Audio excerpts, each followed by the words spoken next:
চতুৰ্থ অধ্যায় পানৈৰ ঘৰত।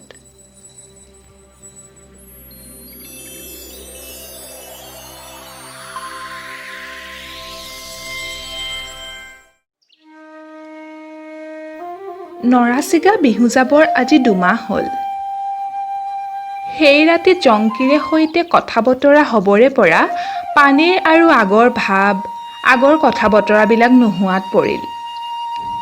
তাইৰ মুখত আৰু আজিকালি বৰ বেছিকৈ ৰং ধেমালিৰ চিনবিলাকে নেখেলে।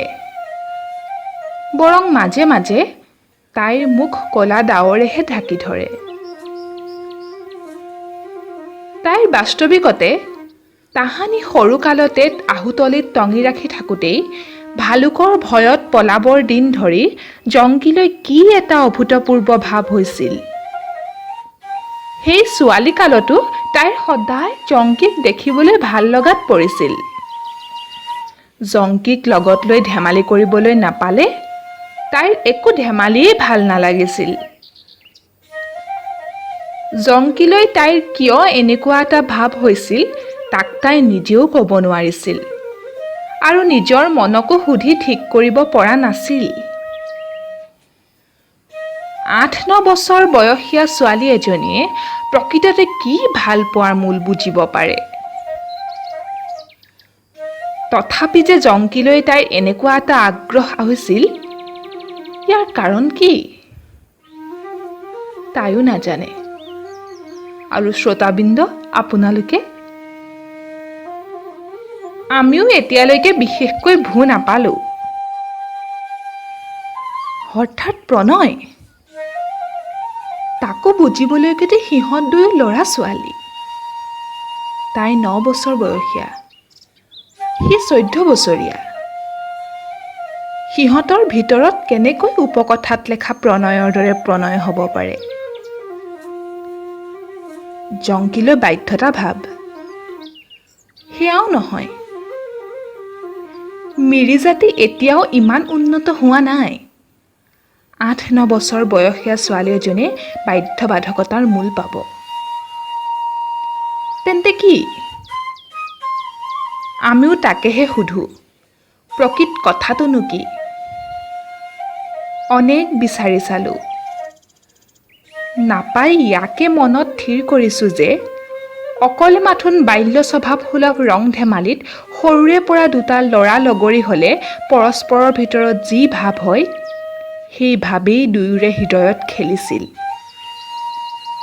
পানৈ জংকীয়ে সদায় একেলগে গৰু ৰাখিছিল। সিহঁত দুয়ো একেলগে হাতত ধৰাধৰি কৰি সোৱণশিৰিৰ বালিত ধেমালি কৰি ফুৰিছিল। পানৈ জংকী দুয়ো একেলগে নাও খেলি ফুৰিছিল। সিহঁত দুয়ো একেলগে মাঘ আৰু বহাগৰ বিহুত নাচিছিলগৈ। পানৈ জংকী দুয়ো একেলগে নগৰলৈ গৈ বিহু পাতিছিল। এই যে লগে ফুৰা, লগে খোৱা ইত্যাদি কথায়ে দুয়োৰে ভিতৰত পৰস্পৰলৈ সৰুৰে পৰা এটা ভালপোৱা ভাৱ জন্মাইছিল। যদি এনেকুৱা ভাৱ দৃঢ়ৰূপে স্থাপিত হোৱাৰ আগেয়ে পানৈ জংকী দুয়ো আঁতৰা আঁতৰি হৈ থাকিলহেঁতেন, তেন্তে কিজানি দুয়োলৈকে পাহৰিলেহেঁতেন। কিন্তু ঈশ্বৰে কি উদ্দেশ্যেনো সিহঁতক একেলগে ৰাখিল তাক আমি ক'ব নোৱাৰিলোঁ। কালক্ৰমত দুয়ো যৌৱনত ভৰি দিলে। কিন্তু দুয়োলৈকে দুয়োৰে ভাৱ আগৰ দৰেই থাকিল। যৌৱনত ভৰি দি উঠাৰ পাছতো পানেইৰ সৰুকালিৰ স্বভাৱ নগ'ল। মুকলিমূৰীয়া পানৈয়ে আজিকালি তাইৰ সৰুকালৰ লগৰী জংকীৰ লগতহে ধেমালি কৰিব ধৰিলে।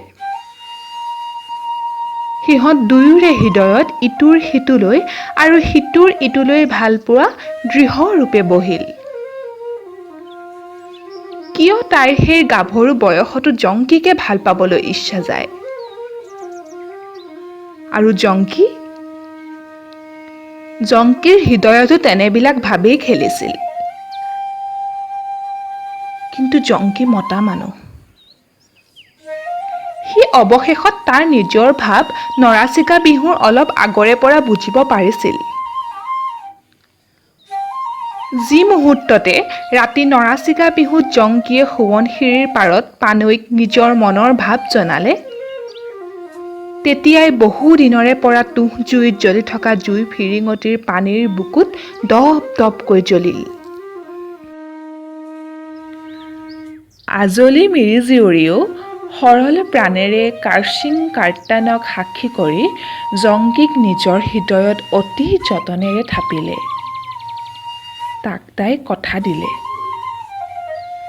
আৰু সেইদিনাৰে পৰা জংকীলৈ তাইৰ ভালপোৱা আৰু বেছি হ'বলৈ ধৰিলে।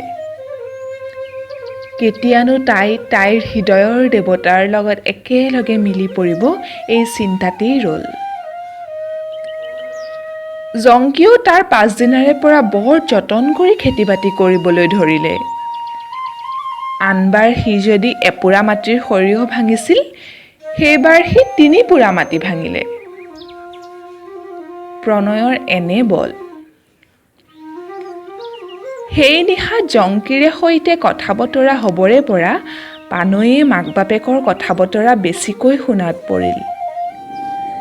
মাক বাপেকে যিহকে ভাল পায় তাই তাকে কৰে।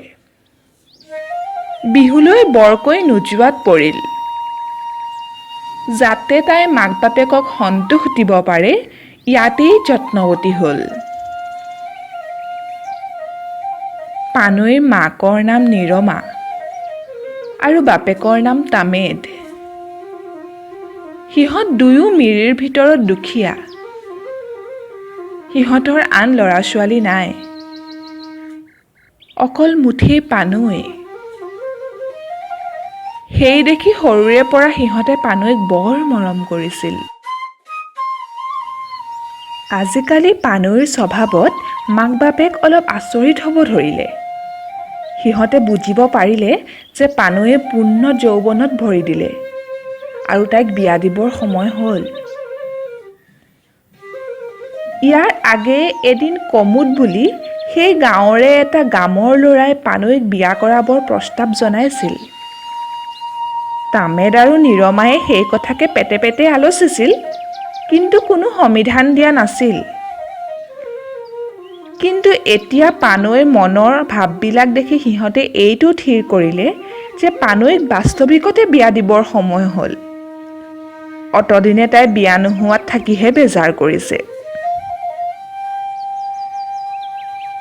এইদৰে এদিন গধূলি বুঢ়া বুঢ়ী দুয়ো চাঙত বহি জুইৰ কাষত কথা পাতিছে। পানৈ তেতিয়া পানী আনিবলৈ ঘাটলৈ গৈছিল। এই সুযোগতে বুঢ়া বুঢ়ীয়ে পানৈৰ বিয়াৰ কথা পাতিব ধৰিলে। ঐ পানৈৰ বাপেক, আজিকালি পানৈ ডাঙৰ হ'ল, তাইক এঠাইত বিয়া দিবলৈ দিহা কৰিব লাগে। এৰা, ময়ো সেই কথাকে মনে মনে আলোচিছোঁ। পানৈকনো কাক দিওঁ? কেলেই, সেই জংকী বুলিব ল'ৰাটোক পানৈলৈ চপালে বাৰু নহয় জানো? তাৰ দেখোন কেৱে নাই। তাৰ কেৱে নাই দেখুৱেইতো পানৈক মোৰ তালৈ দিবলৈ ইচ্ছা নাই। সেই টুকুনাটোক দিলেনো কি হ'ব? কিয়? আমাৰ আৰু ল'ৰা ছোৱালী নাই, সিয়ে বেটা হৈ থাকিব। বেটা হৈ থাকিলে জানো পেট ভৰিব? তেন্তেনো তই তাইক কালৈ দিবলৈ মন কৰিছ? মোৰ বিবেচনাৰে তাইক সেই কুমুদলৈকে দিয়া ভাল। সি নমেন গামৰ পুতেক। নমেন গামেও নিজে এদিন মোক কৈছিল, মই তালৈকে দিম। কিন্তু তালৈ দিবলৈ ঠিক কৰাৰ আগতে আমি এবাৰ পানৈক সুধি পুছি চোৱা ভাল নহ'ব জানো? জীয়েৰকনো কোনোবাই সুধি ক'ৰবাত বিয়া দিয়েনে? তাই ক'ব মই এটা গাচিমিৰিলৈ যাম, সেয়ে হ'ব লাগিব নেকি? মই তাইক কুমুদলৈকেহে দিম। তাই কুমুদলৈকে যাব লাগিব। মই কুমুদৰ বাপেকক কথা দিছোঁ। বাৰু তেন্তে তাইক কুমুদলৈকে দিয়া যাওক। এৰা, মোৰো মন সেয়ে। এই তই আজিৰ পৰা মাজে মাজে পানৈৰ আগত কুমুদৰ কথা ক'বলৈ ধৰ, আৰু 2 মাহৰ পিছতে কুমুদ জোৱাই খাটিবলৈ আহিব। প্ৰিয় শ্ৰোতাবৃন্দ, বুঢ়া তামেদে এই সিদ্ধান্ত শেষ নকৰোঁতেই পানৈয়ে পানীলৈ ঘৰ পালে। কিন্তু ঘৰৰ ভিতৰত নোসোমাওঁতেই বাপেকৰ মুখৰ পৰা আৰু 2 মাহৰ মূৰতে কমুদ জোৱাই খাটিবলৈ আহিব, এই কথাফাকি শুনিলে। তৎক্ষণাত তাই কথাৰ ঢাল বুজিব পাৰিলে। তেতিয়াই আমাৰ আজলি মিৰিজীয়ৰীৰ মূৰত এহেজাৰ বজ্ৰ পৰাৰ দৰে পৰিল। যা হওক, কিজানি কৈ মেলি মাক বাপেকক পোনাবলৈ পাৰে, এই আশাতেই মনক সৰুগত কৰি তাই মনে মনে থাকিল। কিন্তু এটা অফুট অব্যক্ত ভাৱত পানেইৰ হৃদয় কঁপিল। তাইৰ হৃদয়ৰ অভ্যন্তৰে কান্দিলে।